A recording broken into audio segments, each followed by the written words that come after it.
Assalamualaikum, selamat datang di MCK Channel. Semoga kalian tetap sehat ya. Yuk kita mulai ceritanya.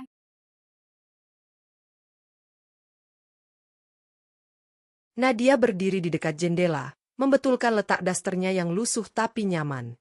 Angin sore masuk pelan-pelan dari celah jendela yang terbuka separuh.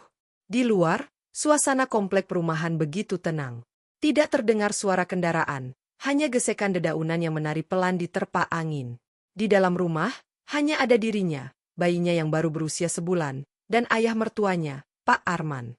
Suaminya, Rama, sedang lembur malam itu. Sejak bayi mereka lahir, Nadia memang memilih tinggal bersama mertua agar ada yang bisa membantunya.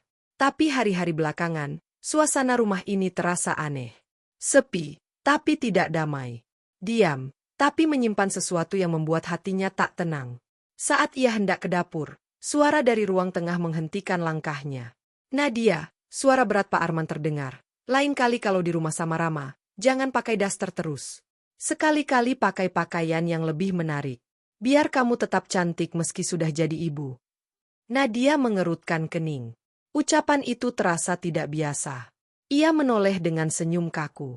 Maaf, Pak. Saya pikir Rama nggak masalah. Dia juga nggak pernah protes saya pakai daster. Pak Arman hanya tersenyum samar. Papa cuma saranin. Kamu itu cantik, Nadia. Sayang kalau penampilan kamu begitu-begitu aja. Lagian, zaman sekarang mana ada laki-laki yang benar-benar setia? Jantung Nadia berdetak lebih cepat. Kata-kata itu terdengar seperti racun yang menyusup pelan ke dalam pikirannya. Ia menunduk, mencoba mencari cara untuk menyudahi pembicaraan tanpa menyulut masalah. Tiba-tiba, tangisan bayi terdengar dari kamar. Seolah menjadi penyelamat, Nadia langsung melangkah cepat ke kamar, meninggalkan Pak Arman tanpa berkata apa-apa. Di kamar, ia mengangkat Aluna dan menyusuinya. Bayi itu tenang dalam pelukannya, seolah tidak merasakan ketegangan yang diam-diam mengalir di antara ibunya dan sang kakek. Belum lama ia duduk, terdengar ketukan pelan di pintu kamar. Nadia, suara Pak Arman terdengar lagi. Papa ikut ya. Papa mau bantu kamu urus Aluna. Nadia mengangkat wajah, menahan napas. Pak, saya bisa sendiri. Terima kasih, tapi lebih baik Papa tunggu di luar. Aluna lagi haus. Papa cuma mau bantuin. Kamu kan masih baru punya anak. Belum banyak pengalaman. Papa juga dulu bantuin mama kamu ngurus Rama waktu kecil. Nadia menatap pintu. Hatinya mulai gelisah. Ada sesuatu yang tidak beres. Ia menarik napas panjang. Maaf, Pak. Saya benar-benar ingin sendiri dulu sama Aluna. Lagian mama sebentar lagi juga pulang dari pasar, kan? Enggak. Mama kamu mampir ke rumah kakaknya Rama. Anaknya lagi sakit. Jadi cuma kita berdua aja di rumah. Dek. Nadia menahan napas. Pikirannya langsung waspada. Tapi ia tetap berusaha tenang. Kalau begitu, Papa pesan makanan aja, ya. Saya mau fokus sama Aluna dulu. Ia segera mengunci pintu kamar. Jantungnya berdegup tak beraturan. Ini bukan hanya soal baju rumah, bukan hanya soal bantuan mengasuh. Ini tentang sesuatu yang lebih berbahaya. Dari luar, terdengar suara langkah kaki Pak Arman yang menjauh. Tapi Nadia tak merasa lega. Ia tahu, sejak malam itu, ia tak bisa lagi memandang rumah ini sebagai tempat aman. Ketika makanan pesanan tiba dan dibayar oleh Pak Arman, Nadia tetap mengurung diri. Ia pura-pura tidur bersama Aluna, berharap malam segera berganti. Tapi malam itu, suara Pak Arman kembali terdengar dari balik pintu. Nadia, kamu nggak makan? Keburu dingin makanannya. Nadia tidak menjawab. Ia berpura-pura tertidur. Beberapa menit kemudian, ia bangkit perlahan. Aluna sudah tidur lagi. Ia lapar. Sangat lapar. Ia membuka pintu perlahan, berharap tidak bertemu siapa-siapa. Namun saat sampai di dapur, ia merasa lega. Tak ada siapa-siapa. Makanan masih ada di atas meja. Ia duduk dan mulai makan dengan cepat. Tapi belum habis suapan ketiganya, tangisan Aluna kembali terdengar. Nadia berdiri tergesa, tapi langkahnya terhenti ketika mendengar suara tawa rendah Pak Arman dari arah kamar.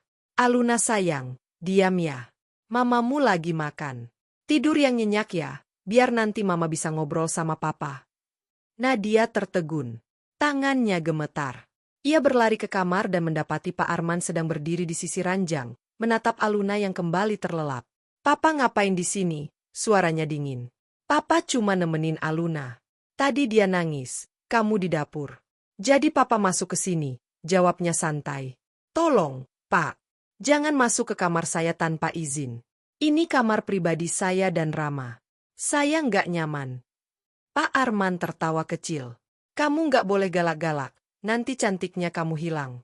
Papa cuma pengen ngobrol, nemenin kamu. Itu aja. Nadia menahan amarahnya. Kalau papa macam-macam, saya bakal bilang ke Rama. Pak Arman menatapnya lekat-lekat. Kalau kamu udah tahu maksud papa, berarti kamu juga bisa ngerti permintaan papa nanti. Nadia menatap tajam, menahan tangis dan amarah yang hampir meledak. Ia sadar, malam ini baru awal dari sesuatu yang jauh lebih mengerikan. Nadia mengunci pintu kamar lebih rapat dari sebelumnya. Tangannya gemetar saat ia menyandarkan punggung ke daun pintu. Ia mencoba menenangkan dirinya, menutup mata sejenak, tetapi bayangan sorot mata Pak Arman tadi tak bisa hilang begitu saja. Laki-laki itu berdiri di sisi ranjangnya dengan wajah tenang, seolah tak melakukan kesalahan apapun. Tapi Nadia tahu, ia tak boleh lagi menyepelekan perasaan tak nyaman yang selama ini hanya ia simpan dalam diam. Aluna, bayi mungilnya, kini tidur pulas di pelukan. Ia mengelus pipi bayi itu pelan. Hanya bayi ini yang membuatnya tetap kuat. Meski tubuh dan pikirannya digerus rasa takut dan cemas, Nadia tidak bisa lemah. Dari balik pintu, suara Pak Arman kembali terdengar. Kamu nggak lapar lagi, Nadia? Papa bisa suapin. Nadia membalas dengan nada datar. Saya masih kenyang. Mau istirahat, Pak. Tapi suara itu tak kunjung pergi. Seolah laki-laki tua itu sengaja menguji kesabarannya. Papa cuma nawarin. Jangan takut begitu. Maksud papa kan baik.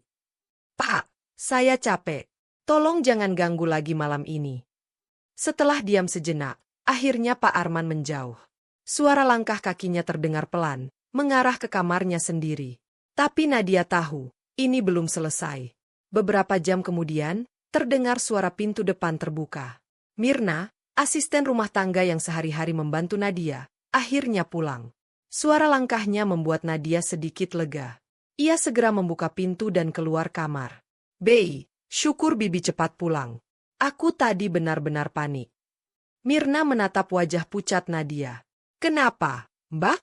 Bayinya kenapa? Bukan. Aluna baik-baik aja. Tapi Pak Arman dia bersikap aneh. Mirna memicingkan mata, lalu melirik ke arah dapur. Aneh gimana? Nadia menghela napas, tak berani menjelaskan terlalu jauh. Intinya, aku nggak nyaman. Aku takut, Bei. Belum sempat Mirna menjawab, muncul sosok Pak Arman dari arah belakang. Tatapan matanya dingin. Ia menatap Mirna tajam.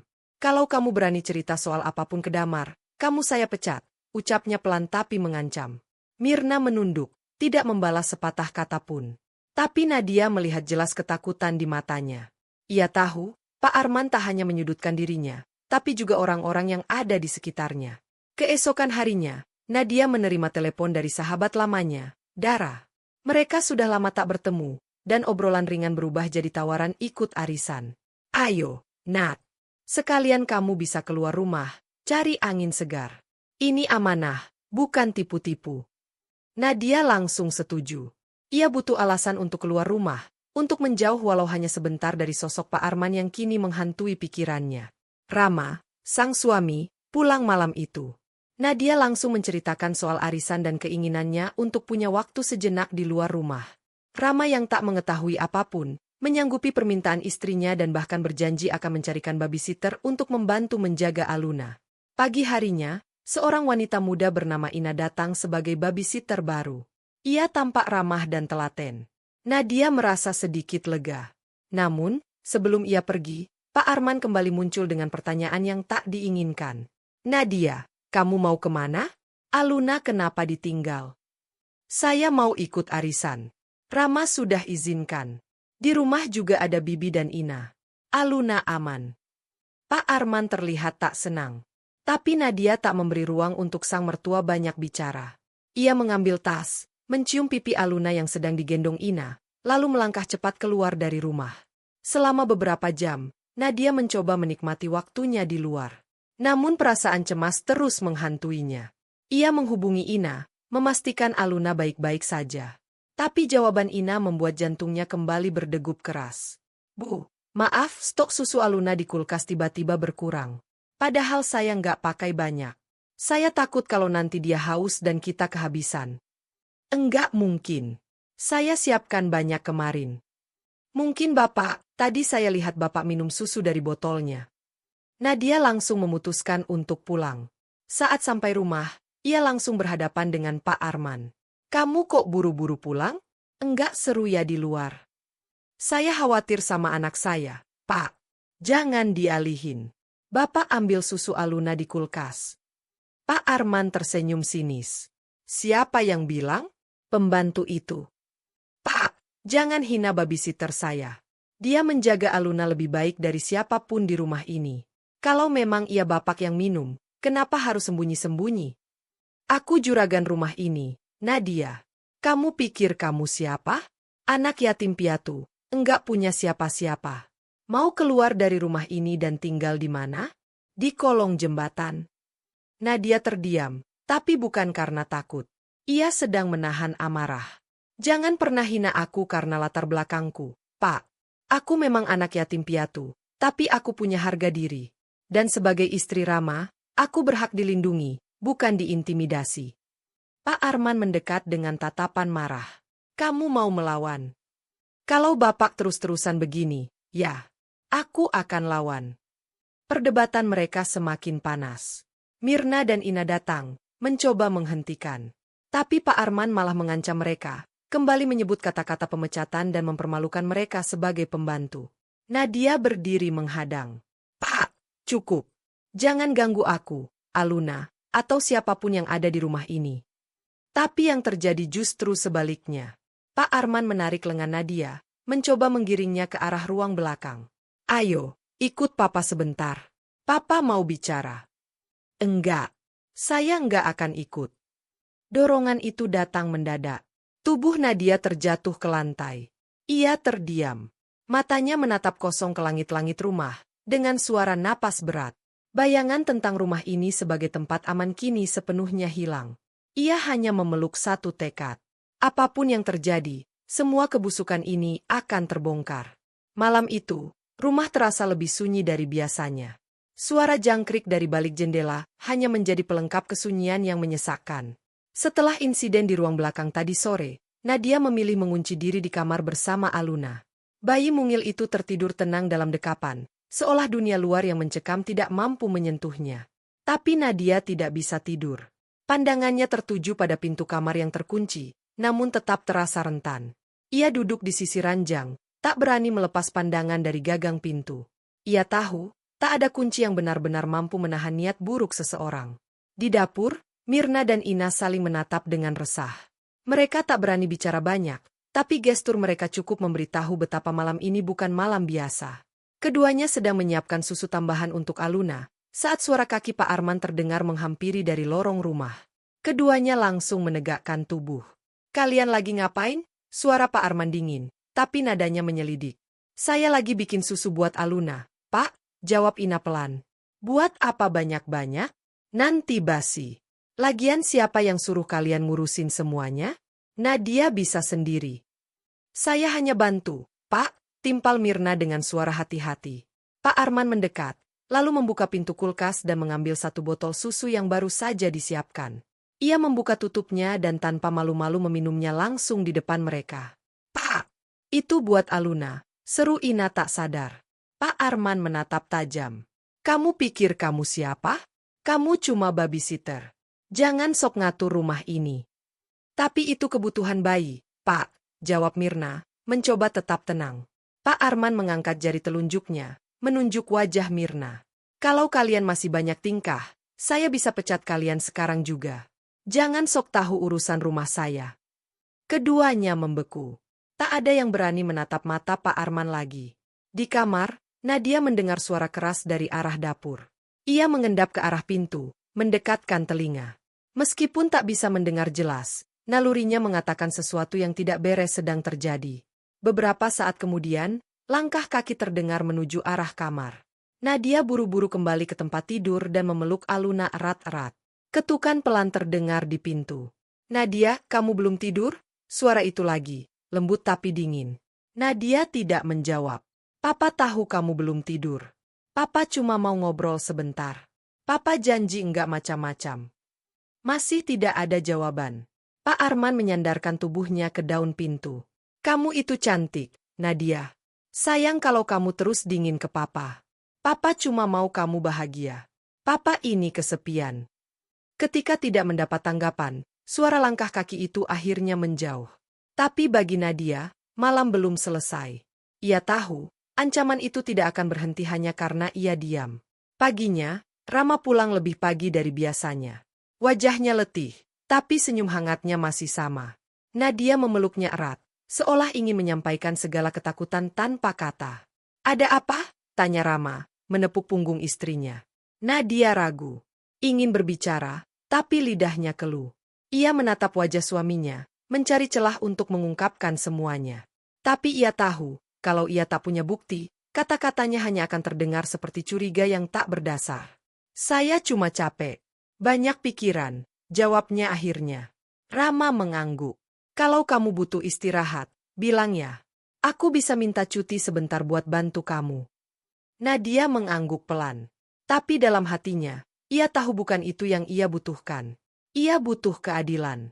Ia butuh perlindungan. Dan lebih dari itu, ia butuh keberanian. Di luar kamar, Pak Arman sedang duduk di ruang tamu. Wajahnya tenang, tapi matanya mengawasi setiap gerakan. Ia menatap ke arah dapur, ke arah kamar, ke arah semua sudut rumah yang dulunya hanya tempat berlalu, tapi kini menjadi medan kuasa miliknya. Ketika Rama keluar kamar dan menyapa sang ayah, percakapan mereka terdengar biasa saja. Tidak ada nada tinggi, tidak ada ketegangan. Tapi bagi Nadia, percakapan itu hanya topeng. Topeng yang menyembunyikan kenyataan busuk yang tengah bersembunyi di balik dinding rumah ini. Malam harinya, saat semua sudah tidur, Nadia menulis sesuatu di dalam catatan kecilnya. Bukan surat, bukan juga curahan hati. Tapi daftar. Daftar semua hal yang sudah ia alami, lihat, dan dengar. Ia menulis dengan teliti, dengan tujuan. Kalau suatu hari ia tak sanggup bicara, setidaknya catatan ini akan berbicara untuknya. Dan tepat saat ia selesai menulis, terdengar suara pelan dari jendela kamar. Nadia. Suara itu tak datang dari pintu, tapi dari luar jendela. Lirih. Menyelinap seperti angin. Nadia menoleh. Jantungnya seperti ditarik dari dalam dada. Bayangan seseorang berdiri di balik tirai tipis jendela. Jendela kamar Nadia bergoyang perlahan. Tirai putih tipis bergerak mengikuti hembusan angin malam. Di balik tirai itu, siluet tubuh seseorang tampak berdiri diam. Tak bersuara, hanya bayangan yang cukup membuat bulu kuduk berdiri. Nadia menahan napas. Tangan kirinya menggenggam erat sisi ranjang, sementara tangan kanannya dengan refleks menarik selimut menutupi tubuh Aluna yang masih terlelap. Detik berlalu sangat lambat. Otaknya berusaha meyakinkan bahwa itu mungkin hanya bayangan pohon, tapi bagian terdalam dari nuraninya tahu, itu bukan pohon. Nadia. Suara itu terdengar lagi, pelan namun jelas. Dan kali ini, ia yakin itu adalah suara Pak Arman. Ia berdiri perlahan, langkahnya pelan menuju jendela. Tapi belum sempat ia membuka tirai, suara ketukan dari pintu depan membuatnya terhenti. Tok tok tok. Bergema lemah di seluruh rumah yang gelap. Di saat bersamaan, bayangan di balik jendela menghilang. Tirai kembali diam. Jendela tetap tertutup. Nadia memutar tubuh dan berjalan cepat keluar kamar. Di ruang tengah, Mirna tampak berjalan menuju pintu utama. Rina, babysitter muda yang baru bekerja, keluar dari kamar sebelah sambil menggendong Aluna yang baru saja terbangun. Ada siapa malam-malam begini? Tanya Mirna pelan. Aku juga nggak tahu, Bei. Mungkin kurir, atau tamu yang salah rumah? Jawab Rina, suaranya jelas ragu.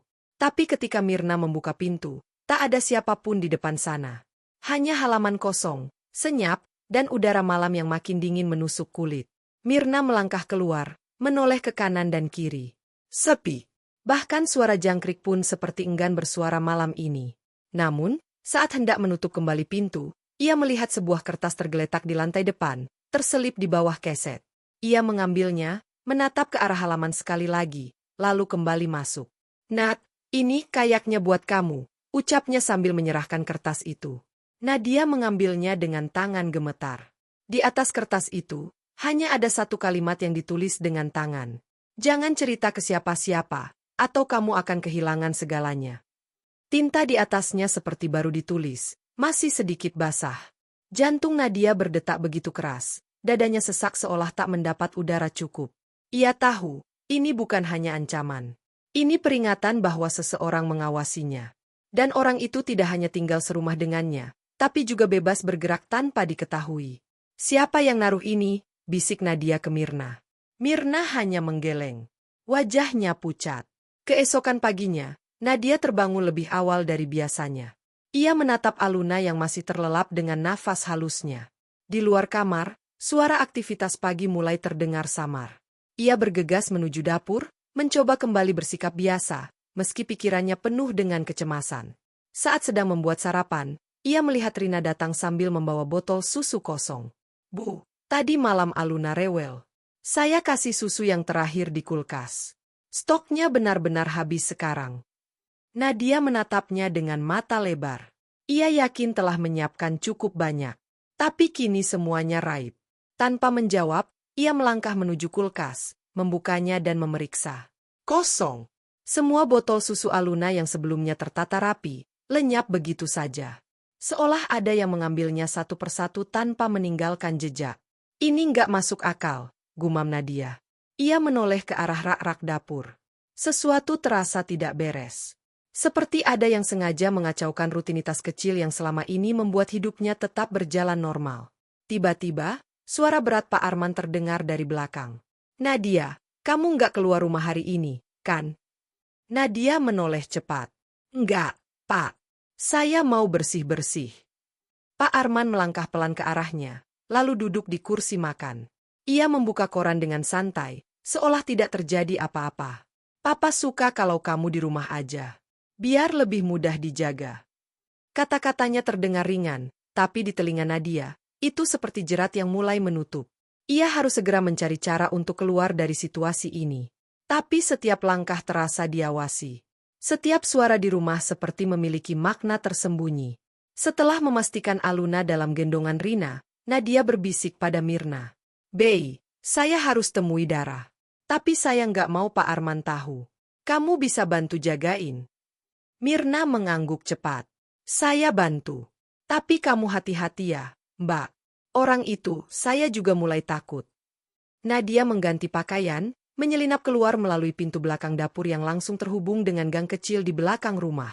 Ia melangkah cepat, tak berani menoleh ke belakang. Angin pagi masih lembut, tapi ketakutan dalam dadanya bergemuruh.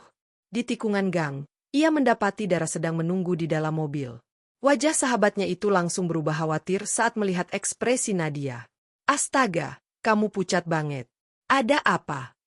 Nadia masuk dan menutup pintu mobil dengan tergesa. Ia menarik napas panjang, lalu berkata lirih. Aku harus cerita semuanya. Tapi tolong, jangan sampai ada yang tahu. Mobil yang dikemudikan Dara melaju perlahan meninggalkan gang sempit di belakang rumah Nadia. Di dalam kabin, udara terasa pengap, bukan karena panas, tapi karena tekanan tak kasat mata yang memenuhi ruang di antara dua sahabat lama itu. Dara melirik ke arah Nadia beberapa kali. Wajah sahabatnya tampak menegang, bibirnya terkatup rapat seolah sedang menahan lautan emosi yang hampir meluap. Nat, kamu bisa cerita apa aja ke aku. Aku di sini buat bantu kamu, ucap Dara lembut. Nadia menunduk. Matanya basah, tapi belum mengizinkan air mata itu jatuh. Ia menarik napas panjang sebelum akhirnya berkata dengan suara pelan. Aku takut tinggal di rumah itu, Dar. Dara mengernyit. Takut kenapa? Emangnya Rama kasar. Nadia langsung menggeleng. Bukan Rama, tapi ayahnya. Pak Arman. Dara terdiam sejenak. Mobil yang dikendarainya kini memasuki jalanan kota yang lebih ramai. Ia mencari tempat parkir di pinggir jalan dan menghentikan mobil. Kamu ngomong serius? Nadia mengangguk. Perlahan, ia mulai menceritakan segalanya. Tentang ucapan-ucapan tak pantas dari Pak Arman, tentang bagaimana laki-laki tua itu mulai mencoba masuk ke kamar tanpa izin, bahkan tentang botol susu Aluna yang hilang satu persatu.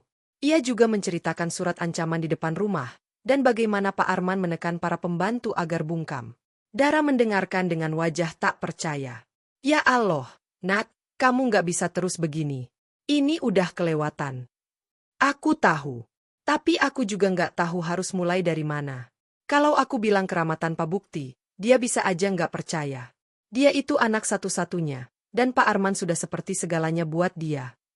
Tapi kamu harus catat semua. Bikin dokumentasi. Rekam, tulis, apapun. Jangan biarkan semua kejadian ini hilang begitu aja. Nadia mengangguk. Aku udah mulai. Aku simpan semua catatannya. Tapi aku butuh lebih dari itu. Dar. Aku butuh rencana. Dara terdiam sebentar, lalu berkata dengan tenang. Aku punya kenalan, psikolog dan paralegal. Dia bisa bantu kamu secara hukum. Tapi kamu harus berani. Kalau kamu bisa kumpulkan bukti, kamu bisa lapor. Dan kamu bisa keluar dari rumah itu secara aman. Tapi Aluna, aku takut dia ikut jadi sasaran. Kamu nggak sendiri, Nat. Aku bantu jagain kalian. Dan kita cari tempat aman. Sementara kamu tetap bertingkah seperti biasa di rumah. Jangan bikin dia curiga. Tapi diam-diam, kumpulin semua yang bisa kamu jadikan senjata. Nadia mengangguk dengan lebih yakin. Untuk pertama kalinya sejak semua ini dimulai, ia merasa ada titik terang di ujung jalan. Tapi ia juga tahu, semakin ia mendekati kebenaran, semakin besar bahaya yang mengintainya. Setelah pertemuan itu, Dara mengantar Nadia pulang melalui jalur berbeda, memastikan tidak ada yang mengikuti atau memperhatikan. Nadia masuk lewat pintu samping dan menyelinap ke kamarnya. Ia menemukan Mirna sedang menggendong Aluna sambil menyanyikan lagu Nina Bobo. Alhamdulillah Mbak sudah pulang. Pak Arman nyariin, tapi saya bilang Mbak lagi tidur. Terima kasih, Bey. Kamu penyelamatku. Mirna tersenyum kecil. Kalau saya boleh jujur, saya juga takut, Mbak. Tiap hari saya doa supaya Mbak dan Aluna selalu dilindungi. Nadia mengangguk. Ia duduk di tepi ranjang, mengambil buku catatannya yang disembunyikan di balik bantal. Ia menambahkan beberapa catatan baru, ancaman surat, kehilangan botol susu, serta kejadian tadi malam saat bayangan muncul di balik tirai. Malam harinya, suasana rumah kembali seperti biasa. Tapi di dalam hati Nadia, semuanya terasa berbeda. Ia mulai memperhatikan gerak-gerik Pak Arman lebih seksama. Dari cara laki-laki itu bicara, duduk, bahkan menatap. Saat makan malam, Pak Arman sempat menatap Nadia cukup lama. Tapi kali ini, Nadia tidak menghindar. Ia menatap balik, dingin, dan penuh kendali. Papa suka kamu sekarang, Nat. Kamu mulai kelihatan lebih patuh, ucap Pak Arman sambil menyuap nasi. Nadia menahan napas. Tapi ia balas dengan senyum tipis. Saya hanya belajar memahami situasi, Pak. Pak Arman tertawa pelan. Nah, begitu dong. Anak muda itu harus tahu caranya menyesuaikan diri. Dalam hati, Nadia berbisik, aku bukan menyesuaikan diri. Aku sedang bersiap untuk menyerang balik. Malam itu, saat semua tidur, Nadia diam-diam menyelipkan alat perekam suara kecil di bawah meja makan. Ia tahu, besok pagi akan menjadi salah satu ujian pertamanya. Karena rencana besar telah dimulai. Dan tak akan ada jalan mundur lagi. Pagi menyapa rumah itu dengan cahaya matahari yang enggan masuk sepenuhnya ke dalam ruang tamu yang suram. Udara di dapur masih dingin, dan aroma kopi hitam yang baru diseduh menyebar perlahan. Nadia duduk di meja makan lebih awal dari biasanya. Rambutnya diikat rapi, wajahnya tetap tenang, namun hatinya bergetar. Di bawah meja, tersembunyi alat perekam kecil berwarna hitam yang sudah menyala sejak subuh tadi. Pak Arman muncul dari arah koridor, mengenakan baju santai dan sandal rumah. Wajahnya tampak biasa saja, tidak menunjukkan kecurigaan apapun. Ia duduk di hadapan Nadia, menatap dengan senyum samar. Kamu bangun pagi hari ini. Bagus, katanya sambil menyeruput kopi. Nadia membalas dengan anggukan kecil. Ia tidak ingin membuka percakapan. Hari ini, ia hanya ingin mendengar, merekam setiap ucapan, setiap nada suara, setiap jebakan yang barangkali keluar tanpa sadar dari mulut lelaki itu. Papa tadi malam mimpi aneh, ucap Pak Arman tiba-tiba. Nadia mengangkat alis. Mimpi apa, Pak? Mimpi kamu jalan-jalan sendirian, cantik banget, pakai baju merah. Tapi, kamu nggak sadar kalau ada yang ngikutin kamu dari belakang. Nadia membeku sejenak, namun dengan cepat menguasai ekspresinya. Ia tahu, ucapan itu bukan cerita biasa. Ada pesan tersembunyi, atau bahkan ancaman samar yang terselip di antara kalimat-kalimat aneh itu. Papa memang sering mimpi aneh, jawab Nadia ringan. Pak Arman menyeringai, lalu melanjutkan makannya. Kalau kamu nggak hati-hati, bisa aja mimpi itu kejadian beneran. Detik itu, Nadia yakin bahwa alat perekamnya menangkap sesuatu yang penting. Ia mencoba menggali lebih dalam. Kalau saya memang diawasi, siapa yang ngawasin, Pak? Pak Arman meletakkan sendoknya. Kadang kamu ini pintar juga ya. Tapi terlalu penasaran bisa berbahaya, loh. Nadia menunduk. Teruskan bicara, Pak. Katakan semua. Aku akan simpan semuanya. Setelah sarapan, Pak Arman keluar rumah. Nadia segera masuk ke kamar dan mengambil alat perekam dari bawah meja. Ia memutarnya secara diam-diam dengan volume rendah, memastikan suara Pak Arman terekam dengan jelas. Senyum tipis muncul di wajahnya. Ini bisa jadi bukti awal. Hari itu, Nadia menyalakan mode bertahan. Ia mengatur waktu agar bisa mencatat semua kejadian penting. Siapa yang bicara apa, kapan, di mana, dan siapa saja yang menyaksikan. Ia mulai menyusun pola. Bahkan ia mulai berbicara dengan Mirna dan Ina, memastikan mereka mau menjadi saksi bila suatu saat dibutuhkan. Saya takut, Mbak, ujar Ina dengan suara pelan. Tapi kalau itu buat kebaikan Mbak dan Aluna, saya siap bantu. Mirna mengangguk setuju. Kita bantu sebisanya. Kita juga perempuan. Nggak bisa diam lihat orang kayak Pak Arman terus berbuat seenaknya. Sore harinya, Rama pulang lebih cepat dari biasanya. Senyum dan lelahnya masih sama. Tapi kali ini, Nadia menyambut dengan lebih hangat. Ia tahu, perlahan ia harus membuka jalan kepercayaan tanpa membuat suaminya curiga. Mau aku buatin teh? Tanya Nadia. Rama mengangguk. Boleh. Capek banget hari ini. Saat mereka duduk bersama di teras, Nadia mulai berbicara perlahan. Mas, kamu sayang sama papa, kan? Rama menoleh, sedikit heran.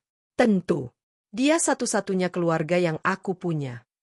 Kalau suatu saat Mas tahu ada hal yang gak beres dari papa, Mas bakal gimana? Pertanyaan itu membuat Rama mengernyit. Kenapa nanya gitu? Nadia tersenyum tipis. Cuma kepikiran aja. Kadang orang tua kita juga manusia. Bisa punya sisi gelap yang kita nggak tahu. Rama menatap istrinya lekat-lekat. Kalau memang ada yang salah, ya harus dibenarkan. Tapi kamu kenapa tiba-tiba ngomongin ini? Nadia menggeleng. Nggak apa-apa. Cuma pengen tahu aja. Malam harinya, Nadia kembali ke kamar dan memutar ulang rekaman dari pagi tadi. Ia mencatat waktu, isi percakapan, dan nada suara. Semua ditulis rapi dalam buku kecilnya. Tapi saat ia hendak menutup buku itu, sebuah suara berbisik dari luar kamar. Kamu mulai berani ya sekarang. Nadia menoleh cepat. Itu suara Pak Arman. Tapi dari mana datangnya? Ia bergegas membuka pintu, namun tak ada siapapun di luar. Lorong gelap, sunyi. Hanya lampu gantung yang bergoyang pelan tertiup angin. Ia melangkah perlahan, menelusuri lorong, lalu mendekati ruang tamu. Di sana, jendela besar terbuka sedikit. Tirai bergoyang. Di luar jendela itu, gelap. Nadia menutup jendela dan menguncinya rapat-rapat. Ia kembali ke kamar, memastikan Aluna tetap dalam dekapan hangat Rina yang baru saja bergantian jaga. Tapi malam itu, Nadia tahu satu hal. Pak Arman tahu. Ia tahu bahwa Nadia tidak lagi diam. Pagi itu, langit terlihat kelabu. Hujan turun ringan, mengetuk atap rumah seperti bisikan yang datang berulang. Rumah besar milik keluarga Rama tampak tenang di luar, tapi di dalamnya, suasana penuh ketegangan yang tidak terlihat mata. Nadia berdiri di depan cermin kamarnya. Ia menatap bayangannya sendiri, mencoba mencari kekuatan dalam sorot matanya.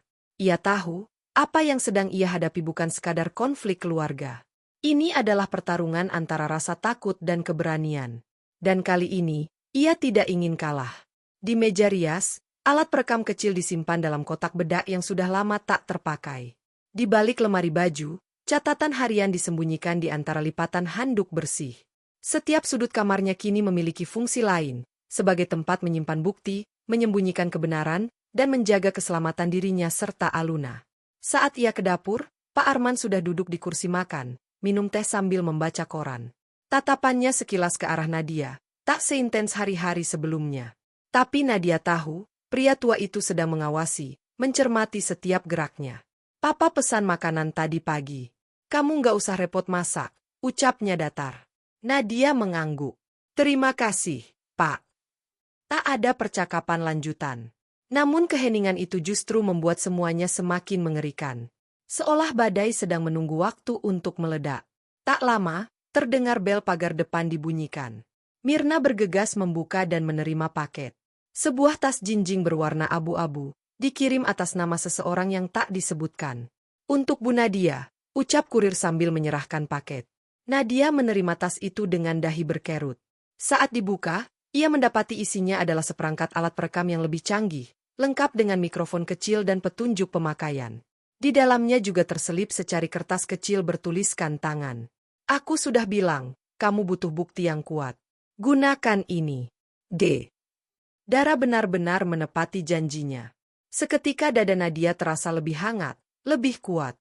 Ia menggenggam peralatan itu dan langsung membawanya masuk ke kamar.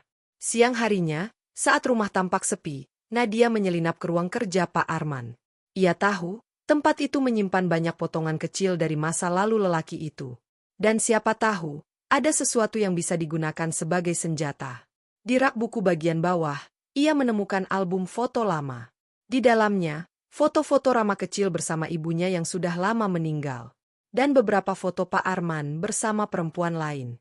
Nadia membalik-balik halaman dengan hati-hati. Salah satu foto memperlihatkan Pak Arman sedang berdansa dengan seorang wanita muda di ruangan tertutup. Wajahnya sumringah, tapi matanya menyiratkan sesuatu yang lain. Ketika ia melihat keterangan di balik foto, tertulis tanggal dan lokasi, Hotel Bintang, 2016. Jantung Nadia berdetak keras. Ia tahu, jika Pak Arman menyimpan foto-foto semacam ini secara rahasia, itu berarti ada sesuatu yang ingin disembunyikan. Ia segera memotret seluruh isi album dengan ponsel, lalu mengembalikannya ke tempat semula. Namun belum sempat ia keluar dari ruang kerja, terdengar suara langkah kaki di belakangnya. Apa yang kamu cari di sini? Pak Arman berdiri di ambang pintu. Suaranya pelan, tapi matanya penuh curiga. Nadia mencoba tetap tenang. Saya cuma mau ambil kertas catatan. Tadi Mirna bilang ada yang tertinggal di sini. Kamu tahu, Nadia, ucap Pak Arman sambil menutup pintu perlahan. Kamu terlalu pintar untuk seorang perempuan biasa. Tapi kepintaran itu bisa jadi bumerang. Nadia mundur satu langkah. Tangannya meraih saku bajunya, memastikan ponsel di sana sudah aktif merekam sejak tadi. Saya cuma berusaha menjadi istri yang baik, Pak, jawabnya pelan. Pak Arman melangkah lebih dekat. Tapi kamu sudah mulai terlalu jauh. Kamu menyelidiki, mencatat, menyimpan bukti. Kamu pikir Papa nggak tahu? Nadia menelan ludah. Kalau saya benar-benar melakukan itu, berarti saya punya alasan yang kuat. Pak Arman tertawa kecil, tapi nadanya dingin. Rama nggak akan pernah percaya kamu. Kamu pikir anak saya bakal membela perempuan yang memata-matai ayah kandungnya? Kita lihat saja nanti, Pak. Kebenaran akan bicara sendiri. Kalau kamu masih ingin tinggal di rumah ini, berhenti cari masalah. Atau kamu dan bayi kamu yang akan jadi masalah. Ancaman itu menusuk seperti pisau. Tapi Nadia tidak gentar.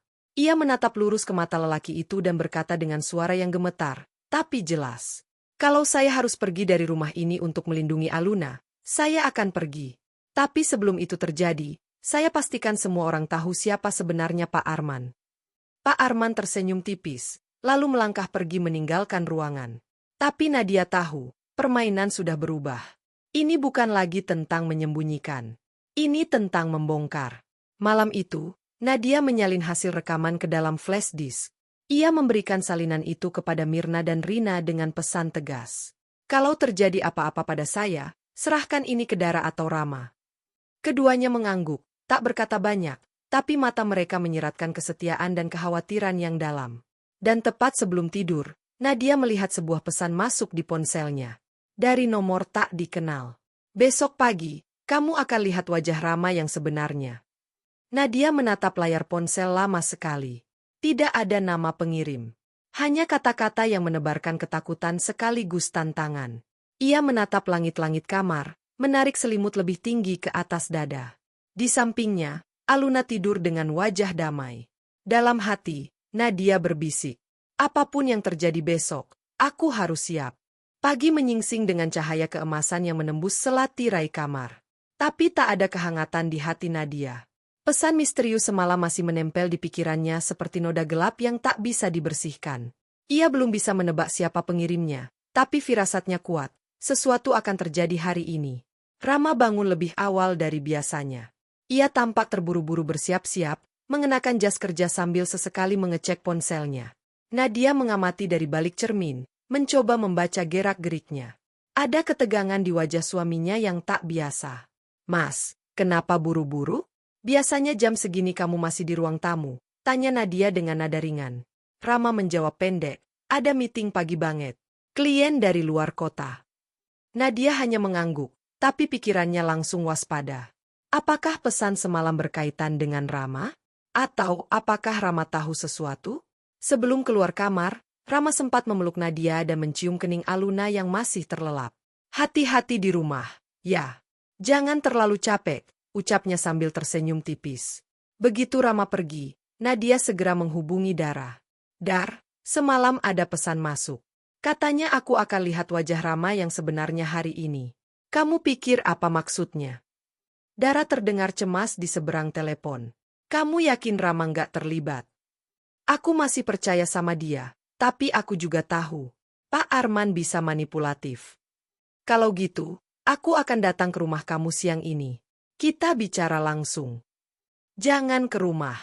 Terlalu berisiko. Kita ketemu di tempat biasa aja, di kafe dekat taman kota. Jam 2 siang. Dara menyetujui. Nadia mematikan sambungan, lalu mengambil flash disk yang berisi semua salinan rekaman dan catatan. Ia menyimpannya di tas kecil bersama dompet dan ponsel. Ia akan menyerahkan salinan itu ke Dara hari ini. Apapun yang terjadi, catatan itu tak boleh hilang. Menjelang siang, suasana rumah seperti biasa. Pak Arman terlihat sibuk dengan laptopnya di ruang tengah. Tak ada sapaan, tak ada sindiran. Justru ketenangan itu yang membuat Nadia semakin curiga. Rumah ini terlalu tenang untuk sebuah medan perang yang sedang memanas di bawah permukaan. Saat jarum jam mendekati angka 2, Nadia berpamitan pada Mirna dan Rina. "Saya mau ketemu Dara sebentar. Kalau Pak Arman tanya, bilang aja saya ke supermarket." "Baik, Mbak. Tapi hati-hati ya. Saya ada firasat aneh hari ini," kata Mirna sambil menatap tajam. Nadia tersenyum singkat. "Saya juga." Ia keluar rumah dengan langkah cepat, menyusuri gang belakang menuju tempat parkir ojek online yang biasa menunggu. Setelah naik, ia minta diturunkan di blok lain agar tidak terlihat langsung dari rumah. Di kafe kecil di pinggir taman kota, Dara sudah menunggu di sudut ruangan. Matanya langsung menatap tajam ke arah Nadia begitu sahabatnya masuk. "Duduk dulu. Kamu kelihatan capek banget." "Aku tidur, tapi nggak benar-benar istirahat," jawab Nadia. Ia menyerahkan flash disk itu dengan cepat. "Ini, kalau aku tiba-tiba nggak bisa dihubungi, kamu tahu harus ngapain?" Dara menggenggam benda kecil itu erat-erat. "Jangan ngomong kayak gitu, Nat. Kamu akan selamat. Kita akan cari jalan keluarnya bareng-bareng."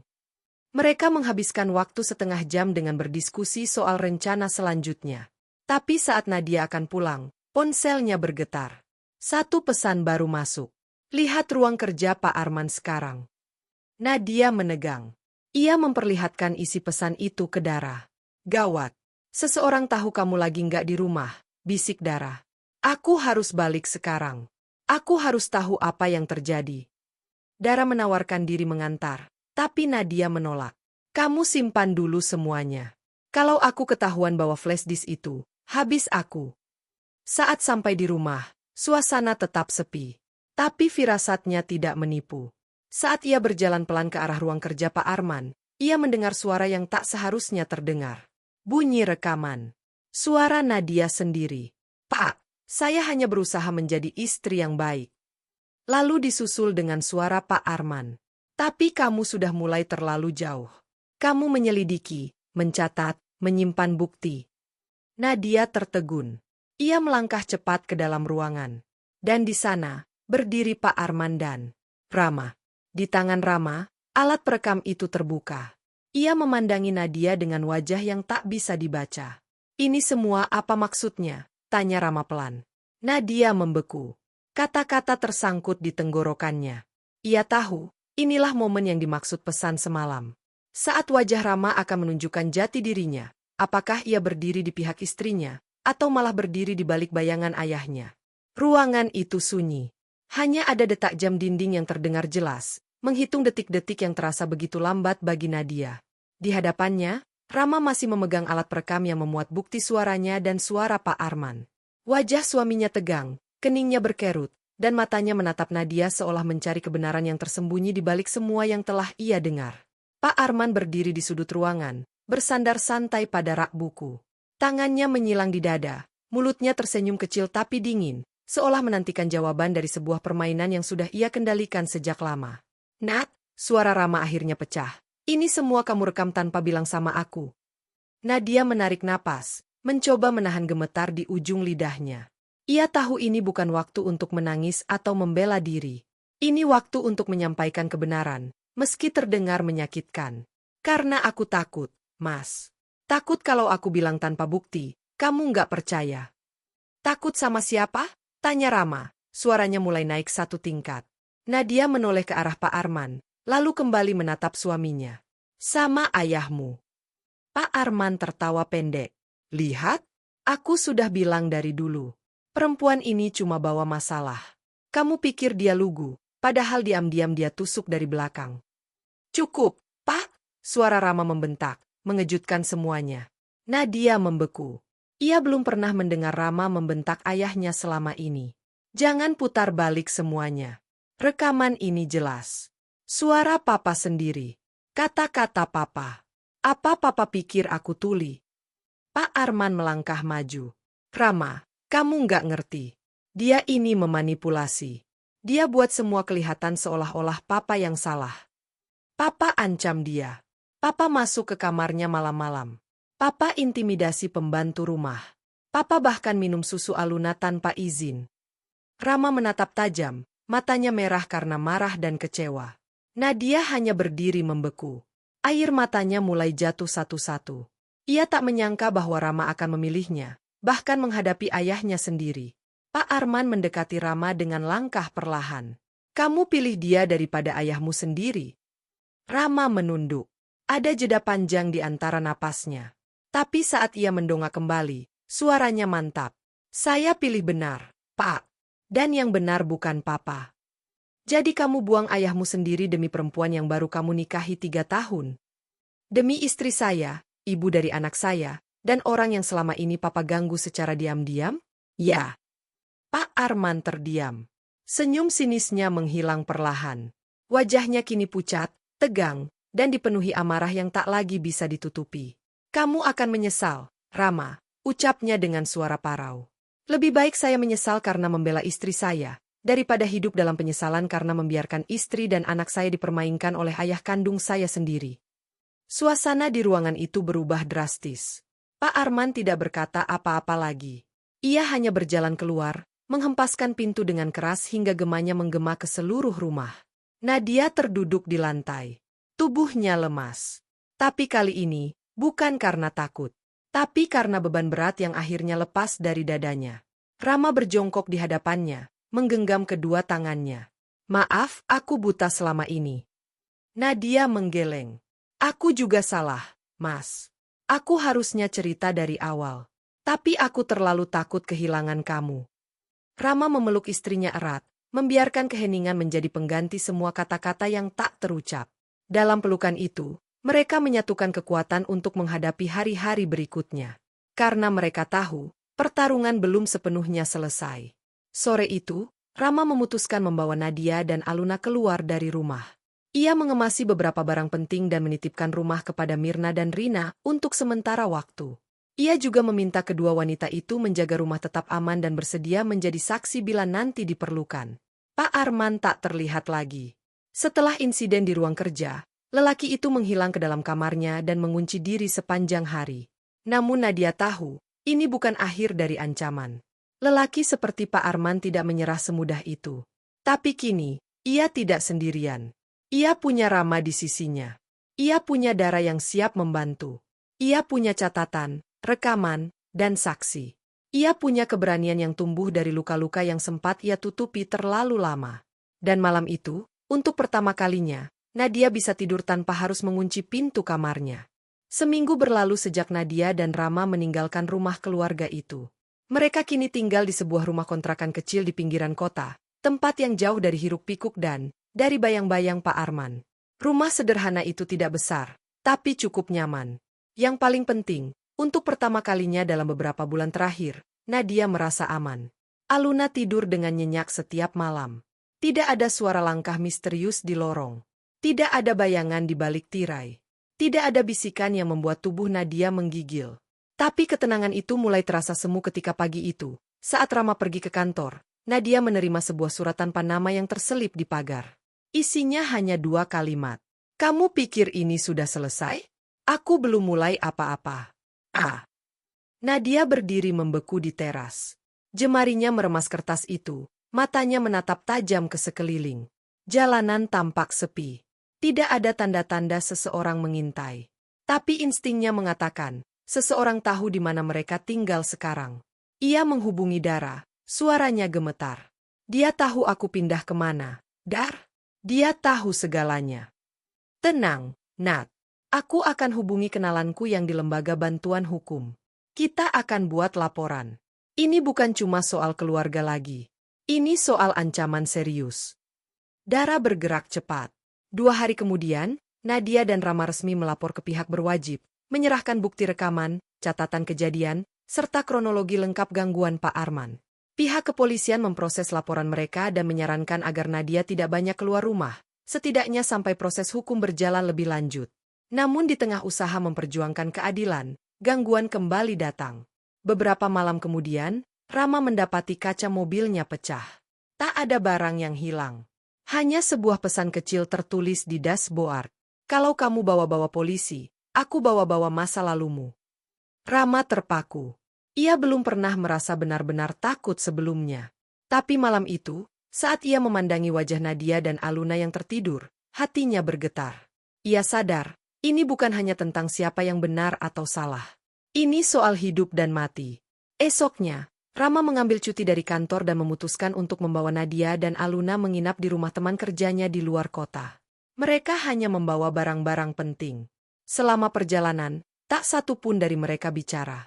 Mobil melaju di tengah hujan deras, menyusuri jalan yang terasa asing namun menyimpan harapan baru. Tapi ketenangan itu kembali diganggu saat Nadia membuka ponselnya dan menemukan sebuah foto yang dikirim dari nomor tidak dikenal. Foto itu memperlihatkan Mirna dan Rina sedang duduk di teras rumah lama mereka, diambil dari sudut yang mencurigakan, seolah diambil diam-diam dari balik semak atau jendela. Seketika dada Nadia sesak. Mas, lihat ini. Rama berhenti di pinggir jalan dan menatap layar ponsel. Rahangnya mengeras. Ini jelas teror. Dia sekarang mulai menyasar orang-orang yang bantu kita. Nadia ingin menjerit, ingin membalas. Tapi ia tahu, ini bukan waktunya kehilangan kendali. Ia harus lebih kuat dari sebelumnya. Ia harus lebih tenang daripada pelakunya. Karena satu-satunya cara untuk mengalahkan orang yang hidup dari intimidasi adalah dengan menunjukkan bahwa ancamannya tidak punya kuasa lagi. Setelah mereka sampai di rumah persembunyian, Nadia menghubungi Mirna dan Rina. Bey, kamu berdua harus pergi dari rumah itu. Jangan tinggal di sana lagi. Kami akan carikan tempat aman. Tapi suara Mirna justru terdengar lebih mantap dari sebelumnya. Kami nggak akan mundur, Mbak. Kami sudah lihat sendiri kelakuannya. Kami juga perempuan. Dan kami nggak mau ada perempuan lain yang ngalamin hal kayak Mbak Nadia. Kami tetap di sini, kalau sewaktu-waktu dibutuhkan sebagai saksi. Nadia meneteskan air mata. Bukan karena takut, tapi karena haru. Karena ia sadar, perjuangannya bukan hanya miliknya. Tapi juga milik mereka yang pernah diam, yang pernah dibungkam, yang akhirnya memilih untuk melawan. Beberapa hari kemudian, panggilan dari penyidik kepolisian masuk ke ponsel Rama. Pak, kami sudah panggil Pak Arman untuk pemeriksaan. Tapi beliau tidak datang. Kami akan tingkatkan statusnya menjadi tersangka jika dalam 3 hari tidak ada tanggapan. Rama mengangguk pelan. Kami akan tetap bersiap. Terima kasih, Pak. Namun hari itu juga, Nadia menerima satu paket lagi. Sebuah boneka bayi, rusak, dengan satu matanya copot. Dan secari kertas bertuliskan, kalau aku kehilangan keluarga, kamu juga.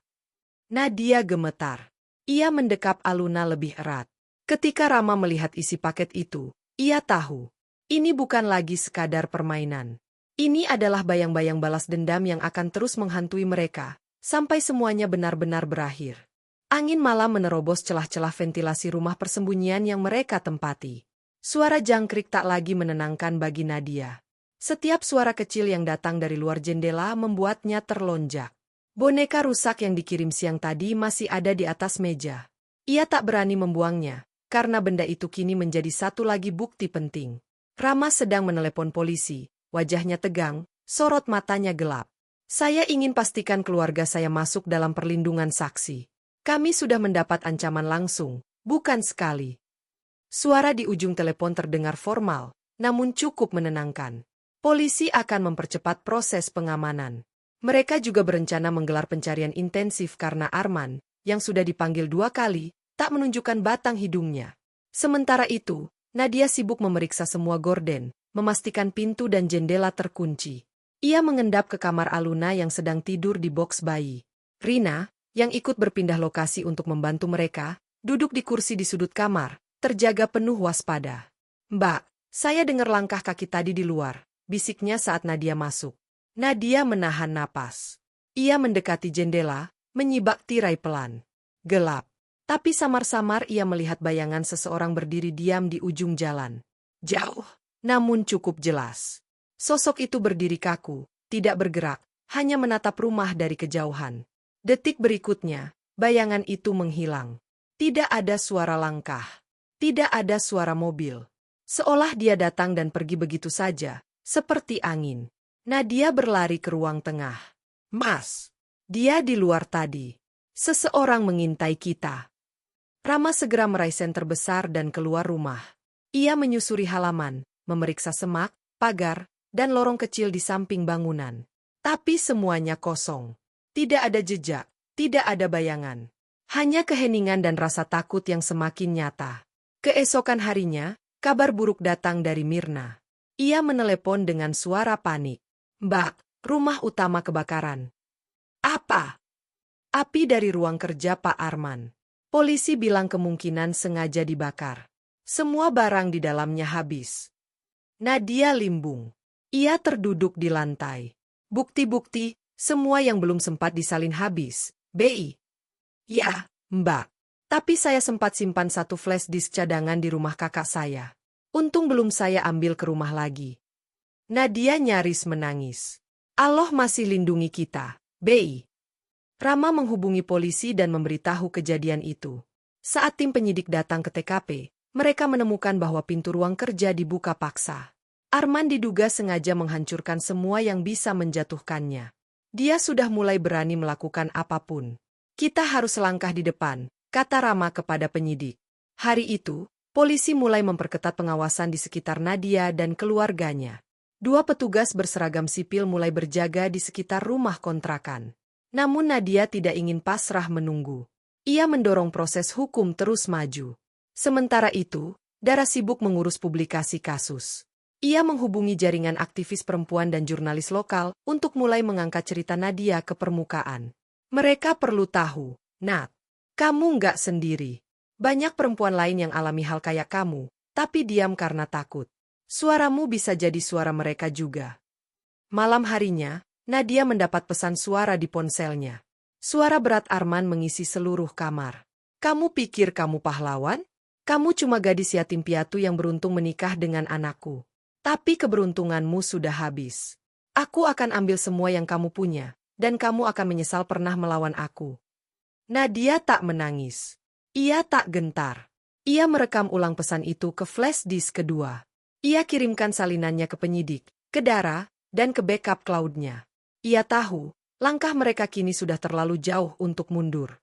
2 hari setelahnya, sebuah berita mengejutkan muncul di layar televisi. Seorang pria paruh baya ditemukan tak sadarkan diri di sebuah rumah tua yang terbakar sebagian di pinggiran kota. Polisi menduga ini berkaitan dengan kasus dugaan kekerasan dalam rumah tangga yang sedang diselidiki. Nadia menegang. Foto yang muncul di layar adalah Pak Arman. Rama berdiri terpaku, matanya tak berkedip menatap layar. Dia pingsan, tanya Nadia lirih. "Entah." Tapi ini belum selesai. Polisi memastikan pria itu memang Arman. Ia ditemukan dalam kondisi luka bakar ringan dan gangguan pernapasan akibat asap. Ia dilarikan ke rumah sakit dan dalam kondisi sadar tapi lemah. Namun yang mengejutkan bukan itu. Di lokasi yang sama, polisi menemukan rekaman CCTV dari kamera kecil yang dipasang di sudut ruangan. Dan dalam salah satu file rekaman yang berhasil diselamatkan, tampak Arman sedang berbicara sendiri di depan kamera, dengan ekspresi tidak stabil. Kalian pikir aku kalah? Tidak. Aku hanya diam. Tapi kalian semua akan menyesal. Istri anakku, teman-temannya, para pembantunya. Mereka semua akan dapat gilirannya. Kalau aku harus jatuh, aku akan tarik mereka semua bersamaku. Nadia memejamkan mata. Napasnya berat. Kali ini, ia tak hanya berurusan dengan seorang lelaki tua, tapi juga dengan jiwa yang rusak, yang rela menghancurkan siapapun demi mempertahankan kuasa semu yang tersisa. Dan perang itu baru saja memasuki medan yang jauh lebih berbahaya. 3 minggu setelah Pak Arman ditemukan tak sadarkan diri di rumah tua yang terbakar sebagian, suasana mulai berubah. Namun, perubahan itu bukan menuju ketenangan. Justru sebaliknya, seperti badai yang mengendap-endap di balik langit mendung. Pak Arman kini dirawat di ruang isolasi rumah sakit jiwa dengan pengawasan ketat. Menurut hasil pemeriksaan psikologi sementara, ia mengalami delusi, paranoid, dan depresi berat. Tapi Nadia tahu, semua yang terjadi bukan hanya karena gangguan mental. Luka-luka dalam jiwanya memang sudah lama, tapi keputusan untuk menyakiti orang lain, itu adalah pilihan sadar. Nadia dan Rama hadir di kantor penyidik untuk menyerahkan salinan rekaman terbaru. Kali ini, mereka didampingi pengacara dari lembaga bantuan hukum yang disarankan Dara. Sosok bernama Ibu Melati, wanita paruh-baya, tenang tapi tajam dalam bicara. Saya sudah pelajari semua bukti. Kita punya cukup dasar untuk menuntut. Tapi proses akan panjang.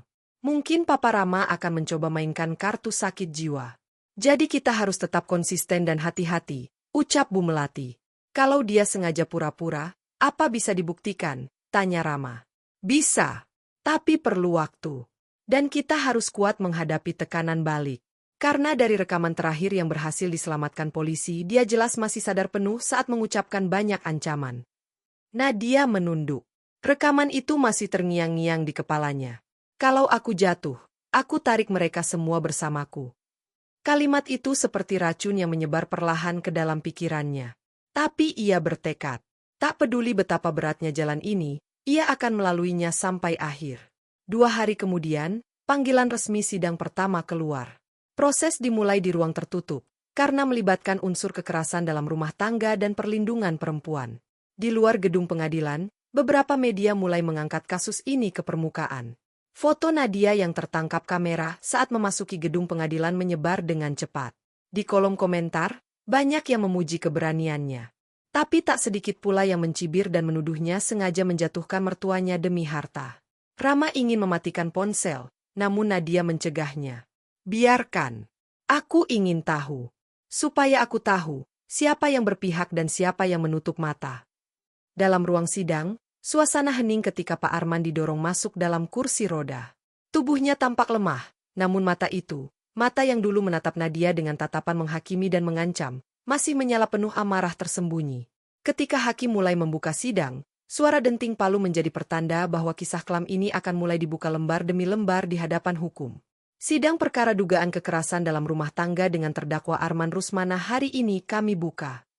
Bu Melati berdiri mewakili Nadia, menyampaikan kronologi kejadian, bukti rekaman suara, catatan harian, hingga saksi dari Mirna dan Rina.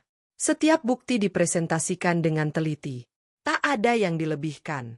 Tak ada yang dikurangkan. Saat rekaman suara diputar di ruang sidang, keheningan begitu pekat. Kamu pikir kamu pahlawan? Kamu cuma gadis yatim piatu yang beruntung menikah dengan anakku. Beberapa orang di ruang itu menggigit bibir. Hakim tampak terdiam lama sebelum mencatat sesuatu di kertasnya. Sesi sidang hari itu belum mengeluarkan putusan apapun. Tapi gema kebenaran sudah mengguncang dinding ruang pengadilan. Pak Arman tak bersuara sepanjang proses.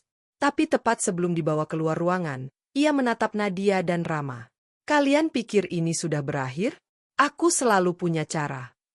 Nadia menatap balik, kali ini tanpa gentar. Dan aku selalu punya alasan untuk melawanmu. Usai sidang, media mulai memenuhi gerbang. Dara, yang ikut mendampingi, membantu menghalangi pertanyaan-pertanyaan wartawan. Tapi Nadia hanya berkata satu kalimat, cukup lantang agar direkam. Aku hanya ingin anakku tumbuh tanpa takut. Ucapan itu menjadi viral dalam semalam. Banyak perempuan yang mulai mengirim pesan dukungan secara anonim, mengatakan bahwa kisah Nadia menyentuh dan memberi keberanian bagi mereka yang selama ini diam dalam bayang-bayang kekerasan. Namun malam harinya, Nadia mendapat pesan singkat dari nomor baru. Kamu membuat banyak musuh, Nadia. Jangan lupa itu. Pesan itu tidak menyebut nama pengirim. Tidak ada tanda siapapun.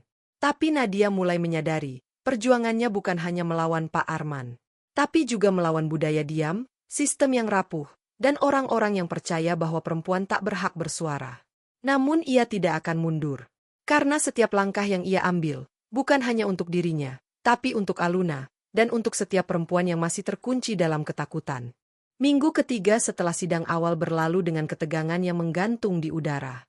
Setiap pagi Nadia bangun dengan waspada, setiap malam ia tidur dengan satu mata terbuka. Meski Pak Arman berada dalam pengawasan, ia tahu, ancaman bukan hanya datang dari satu sosok.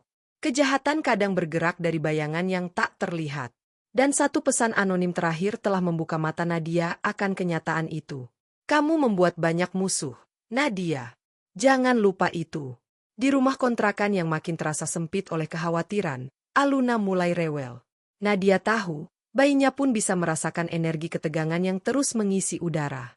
Maka pagi itu, ia dan Rama memutuskan membawa Aluna ke taman yang tak jauh dari rumah. Mereka hanya ingin menghirup udara segar, menunjukkan pada diri sendiri bahwa dunia di luar masih ada, dan belum semuanya memudar dalam ketakutan. Di bangku taman, Nadia duduk dengan Aluna di pangkuan. Rama membelikannya jus jeruk, mencoba menyelipkan sedikit normalitas dalam hari yang aneh ini. Tapi bahkan di antara burung-burung yang berterbangan dan anak-anak yang tertawa di kejauhan, Nadia tetap merasa diawasi. Dan firasatnya tidak salah. Di seberang jalan, seorang pria dengan hoodie hitam berdiri terlalu lama di depan kios koran. Matanya tidak membaca. Tangannya tidak bergerak. Ia hanya menatap ke arah Nadia, terlalu lama, terlalu dingin. Rama segera menyadari hal yang sama. Ia berdiri dan melangkah ke arah pria itu, namun pria itu sudah lebih dulu berjalan cepat, berbelok ke lorong kecil dan menghilang. Ketika Rama kembali, wajahnya tegang. Dia tahu tempat ini. Kita nggak aman dimanapun. Nadia mengangguk. Tapi aku juga nggak akan sembunyi selamanya. Keesokan harinya, Nadia menerima panggilan dari salah satu aktivis perempuan yang tergabung dalam jaringan bantuan hukum. Mbak Nadia, bolehkah kami mengundang Mbak menjadi pembicara dalam forum terbatas? Banyak perempuan korban kekerasan rumah tangga yang ingin dengar langsung dari Mbak. Kami tahu ini belum selesai, tapi suara Mbak bisa jadi kekuatan. Awalnya Nadia ragu.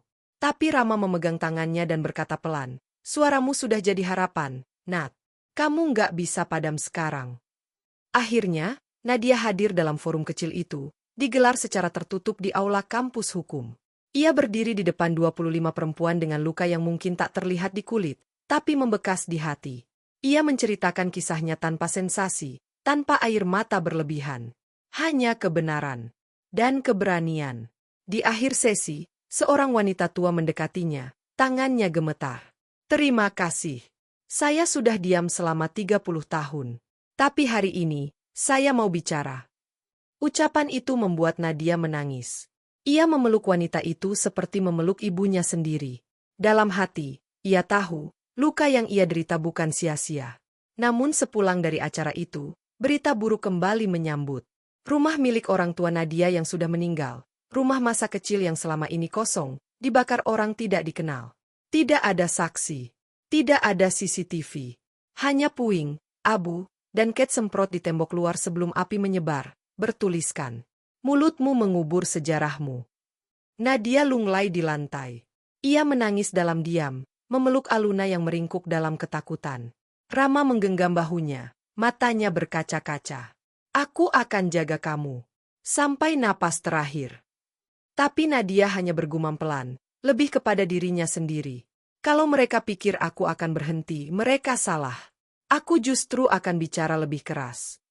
Hari itu, ia kembali ke kantor hukum Bu Melati dan meminta satu hal yang selama ini ia tahan-tahan. Saya mau hadiri semua sidang, buka semua bukti. Saya mau publik tahu. Karena kalau mereka terus menghantam saya dengan ancaman, saya akan hantam balik dengan kebenaran. Bu Melati mengangguk mantap. Kalau begitu, kita buka pasal tambahan, pengancaman dan perusakan properti. Dan malamnya, Nadia duduk menulis satu surat pendek. Bukan surat pengaduan. Bukan surat ancaman balik. Tapi surat terbuka untuk semua perempuan yang merasa sendirian di dunia ini. Jika suara kalian dibungkam, maka biarlah suaraku jadi gema yang melawan. Aku menolak jadi korban. Aku memilih jadi Nyala. Dan Nyala tak pernah takut pada bayang-bayang. Ia menutup laptop, menatap Aluna yang sudah tidur dengan damai. Dan untuk pertama kalinya dalam hidupnya, Nadia tahu, luka masa lalu bisa jadi kekuatan masa depan. Hujan turun deras malam itu. Jalanan kota yang basah memantulkan cahaya lampu-lampu jalan seperti bayangan yang tak tenang. Di dalam rumah kontrakan yang masih mereka tempati, Nadia duduk di depan jendela, menggenggam secangkir teh hangat. Aroma jahe dari cangkirnya mengisi ruangan kecil itu, tapi tak cukup untuk menenangkan pikirannya yang berkelana. Rama sedang menidurkan Aluna, sementara Rina membantu menyetrika pakaian di kamar belakang. Meski ada ketenangan di dalam rumah itu, Nadia tahu, di luar sana, musuh-musuh dalam senyap masih menyusun siasat. Beberapa hari lalu, surat kabar nasional menampilkan kisah Nadia di halaman depan. Wajahnya terpampang jelas, dengan judul besar. Perempuan melawan sunyi, kisah Nadia dan keberaniannya menghadapi mertua sendiri. Artikel itu ditulis berdasarkan wawancara yang dilakukan oleh jurnalis perempuan bernama Yuni, salah satu dari mereka yang selama ini bekerja diam-diam membantu mengangkat suara para penyintas kekerasan. Artikel itu memuat bukti, catatan, dan testimoni dari Mirna serta Rina. Ia juga mencantumkan kutipan singkat dari Bu Melati. Dan hanya dalam 2 hari, artikel itu menyebar cepat. Beberapa aktivis, tokoh masyarakat, dan bahkan tokoh agama mulai bersuara mendukung. Tapi seperti biasa, kebisingan ini juga memancing kemarahan dari mereka yang merasa terganggu. Malam itu, Nadia menerima email yang panjang. Tanpa nama pengirim. Hanya tertulis satu subjek, kamu membuka luka lama. Isi email itu tak hanya mencela keberaniannya, tapi juga menyebut nama ayah kandungnya yang telah lama meninggal. Seolah-olah masa lalu yang telah tenang hendak diguncang kembali. Nadia gemetar membaca setiap baris. Tapi alih-alih menghapusnya, ia menyimpannya sebagai bukti tambahan. Ia sudah belajar bahwa di dunia ini, luka lama kerap digunakan untuk membungkam suara baru. Dan ia tak akan membiarkan itu terjadi. Besoknya, ia hadir kembali di ruang sidang. Kali ini, lebih banyak media hadir. Tapi Nadia tak gentar. Ia berjalan dengan kepala tegak, menggandeng Rama di sebelahnya. Sementara Aluna dititipkan pada Rina yang menunggu di luar. Di dalam ruang sidang, suasana terasa berbeda. Jaksa penuntut menghadirkan satu saksi penting, seorang perawat rumah sakit tempat Pak Arman dirawat. Ia bersumpah di bawah hukum, lalu menyampaikan pengakuan yang mengejutkan. Pak Arman masih sangat sadar ketika membisikkan kepada saya, kalau aku bebas, aku pastikan anak dan menantu itu lenyap. Suasana ruang sidang mendadak tegang. Hakim mengetuk palu, memerintahkan ruangan agar tenang. Nadia menunduk. Tangannya bergetar, tapi kali ini bukan karena takut, melainkan karena beban yang semakin berat, dan kenyataan bahwa ancaman itu belum berhenti, bahkan ketika pelaku berada dalam pengawasan. Bu Melati berdiri, memberikan dokumen tambahan. Kami memohon perlindungan ekstra untuk klien kami. Teror masih berlangsung di luar ruang sidang, dan ini sudah melampaui batas kekerasan verbal. Hakim mengangguk. Permintaan dicatat. Kami akan diskusikan lebih lanjut. Sesi ditutup tanpa keputusan besar, tapi publik yang menyaksikan mulai menyadari, ini bukan hanya konflik keluarga. Ini adalah perjuangan perempuan melawan kekuasaan yang selama ini tertutup rapat oleh tradisi, kehormatan palsu, dan rasa takut. Malam itu, sekembalinya ke rumah, Nadia dan Rama tak bicara banyak. Mereka hanya duduk berdua di ruang tamu, menatap jendela yang mengembun. Hujan belum juga reda. Lalu tiba-tiba, listrik padam. Seluruh rumah gelap. Rina berlari keluar dari kamar sambil menggendong Aluna. Mbak, lampu semua mati. Rama menyalakan senter dari ponsel, berjalan ke dapur untuk mengecek saklar. Tapi saat ia tiba, ia membeku. Pintu belakang terbuka. Bukan lebar, tapi sedikit. Cukup untuk menunjukkan bahwa kunci pintu dirusak dari luar. Nadia merasakan seluruh darahnya naik ke kepala. Ia segera menggenggam bahu Rina dan membawa Aluna ke kamar, menguncinya dari dalam. Sementara Rama kembali ke ruang tengah dengan wajah tegang. Beberapa detik kemudian, terdengar suara langkah berat dari luar jendela. Lalu, dentingan logam yang dilempar ke arah pintu utama. Benda kecil berputar di lantai, memantulkan cahaya redup dari senter. Rama mengambilnya. Sebuah kunci tua, dan secari kertas yang diikatkan padanya. Kunci pintu masa lalu, tapi jangan salah buka. Karena kalau kamu buka yang salah, keluargamu hilang selamanya. Rama menatap kunci itu lama sekali, napasnya berat. Di dalam kamar, Nadia memeluk Aluna begitu erat, air matanya jatuh tanpa suara. Ia tahu, pesan itu bukan hanya ancaman. Itu adalah pengingat bahwa musuhnya kini bukan satu orang, tapi sebuah jaringan, bayangan dari masa lalu yang perlahan membuka wajah-wajah lamanya. Dan ia harus lebih kuat dari sebelumnya. Karena nyalanya sedang diuji dalam kegelapan yang sebenarnya. Pagi datang tanpa sinar yang cerah. Matahari enggan menembus awan kelabu yang menggantung berat di langit. Rumah kecil yang ditinggali Nadia dan Rama masih terbungkus dalam diam, seakan semesta ikut menahan napas, menanti badai apa lagi yang akan menerjang. Malam tadi adalah malam paling gelap sejak awal semua ini dimulai. Pintu yang dirusak, kunci tua yang dilempar, dan pesan mengerikan yang menyertainya bukan hanya bentuk teror, tapi juga tanda bahwa apa yang mereka lawan lebih dari sekadar seorang pria bernama Arman. Ini adalah sistem, bayangan dari masa lalu, jejaring gelap yang tak mau kehilangan kuasa. Nadia bangun lebih awal, duduk di depan Aluna yang masih tertidur lelap. Rina tidur di lantai dekat ranjang, tubuhnya menggigil meski dibalut selimut. Suasana rumah masih hening, listrik belum sepenuhnya pulih, hanya lampu cadangan yang menyala samar-samar. Rama duduk di meja makan, menatap kunci besi tua yang masih tergeletak di sana. Ia belum menyentuhnya sejak tadi malam. Di sekeliling kunci, kini ada foto lama yang dilempar bersamaan entah kapan. Foto itu memperlihatkan Arman muda bersama dua orang pria lain yang wajahnya asing, dan satu dari mereka ternyata adalah ayah kandung Nadia. Nadia gemetar saat melihatnya. "Apa ini?" suaranya lirih.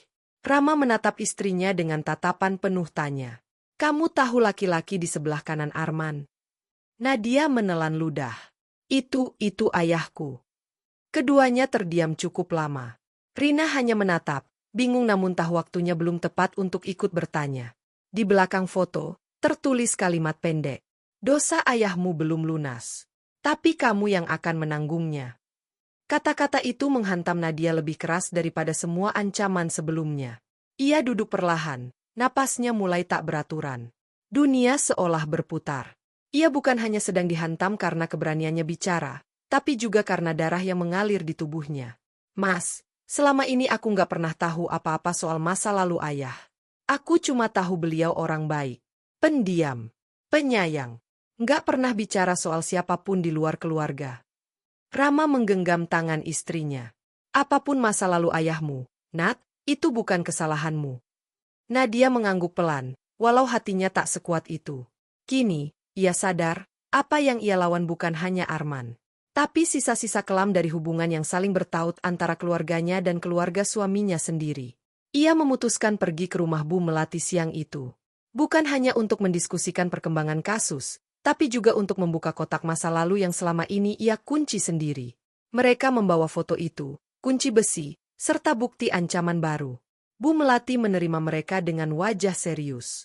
Setelah memeriksa semuanya, ia berkata, "Kalian harus tahu sesuatu. Ayahmu, Nadia dulunya jaksa." Nadia menatap dengan mata melebar. "Jaksa?" "Ya. Beliau ikut menangani kasus tanah ilegal besar tahun 80-an. Salah satu orang yang terlibat adalah Arman. Tapi saat itu, kasus ditutup tiba-tiba. Semua dokumentasinya hilang. Dan ayahmu mengundurkan diri dari jabatannya seminggu setelah itu." Nadia tak bisa berkata-kata. Ia merasa seperti berdiri di atas tanah yang retak, dan setiap langkah bisa menjatuhkannya. "Kamu percaya semua ini karena itu?" tanya Rama. "Saya yakin, Arman belum pernah lupa. Dan sekarang, dia anggap Nadia sebagai warisan masalah yang harus dia selesaikan," jawab Bu Melati dingin. Sore itu, keputusan diambil. Nadia, Rama, dan Aluna harus pindah ke lokasi perlindungan yang dirahasiakan sementara proses hukum berjalan.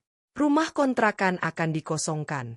Semua dokumen disalin dan diamankan. Sebelum pergi, Nadia menulis surat untuk Mirna dan Rina. Terima kasih karena bertahan. Karena memilih tidak diam. Kalian bagian dari nyala kecil yang membuatku terus menyala. Ia juga merekam video singkat yang akan dikirimkan ke media oleh Dara setelah proses hukum selesai. Isinya bukan ratapan, tapi ajakan. Kalau kamu sedang merasa sendirian, ketakutan, atau dilumpuhkan oleh rasa malu, ingat, kamu tidak salah.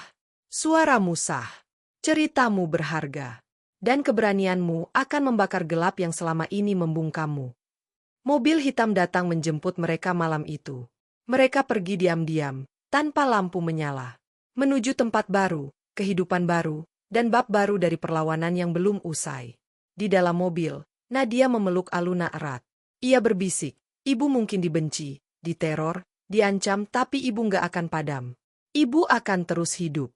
Demi kamu. Demi perempuan lain. Demi keadilan yang tak boleh lagi dibungkam oleh darah, kekuasaan, atau masa lalu. Dan jauh di langit yang masih kelabu, nyala itu terus membara. Bukan untuk membakar siapapun, tapi untuk menjadi cahaya bagi mereka yang selama ini hanya bisa melihat dalam gelap. Itu dia cerita kita hari ini. Jangan lupa like, komen, dan subscribe.